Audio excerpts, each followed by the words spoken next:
that the biggest journey is the quest to find home. It is a journey to find acceptance, kindness and love. As you all know, there are millions of expat kids just like me all around the world who are trying to find home away from home, which is challenging. How many of you have watched the movie Finding Nemo? Part 1, Part 2, it does not matter. What matters is the story. The story is about small little fish somehow trying to survive in the big wide sea. It is a fascinating and perhaps difficult journey with many twists and turns, ups and downs and what not. And shows you the problems you face when you are away from the place you call home. Being an expat is no different. And for a little fish, or in this case a little kid like me, it becomes even more problematic finding a home in a big new place. When I was 6 years old, I came to Germany, and the first hurdle was getting admission to the first grade. As you all know, in India, the parents can choose wherever the school can be, no matter how far or near. But in Germany, it has to be close to where you live. So this is where the fun begins. My dad took out his phone and Googled the contact details of the nearest school near to us and put the phone on speaker. There was a lot of disturbance in the line. Voice like shh, shh.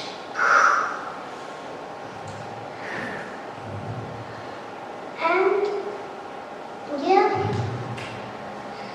my dad immediately said sorry and disconnected the call. Few minutes later, he called again, but it was the same gibberish. It was then we realized there was nothing wrong with the phone line, only that the person on the other side was speaking German. And we didn't understand a single word of it. My dad had this pale face and gave my mom a look while rubbing my hair in despair. He was so startled at that moment. In retrospect, I think about it, that look seemed like I was going to be homeschooled forever. Anyways, my mom Googled and translated words like first grade, admission, came from India to Germany, etc. and somehow saved the day. After that, I got admission to first grade. The second hurdle was finding an apartment. Our landlord was a very nice man. He had a great helping mentality. Maybe he knew we were new to Frankfurt, didn't have a lot of euros in our account and not familiar with the language. You know why? Because he charged us 3 times the rent up front, asked for the first month's rent along with the advance, and also before even showing us the house, he made us sign the agreement. And maybe he spoke so politely that maybe we thought he was trying to surprise us. And oh boy, were we surprised. The room was smaller than the third bedroom in my Bangalore house, where Halo used to live in. Halo, by the way, was my dog. He was a beagle. Literally, in the new house, if you walked five steps, you would find your nose rubbing on the other wall you walked to. Anyways, we got the house and it was nice. I mean, anything's better than nothing, right? the third hurdle was the ordeal at foreign offices and banks. Every time we went to a counter and asked what we wanted, they'd say something in German and we would say, sorry, can you please repeat that?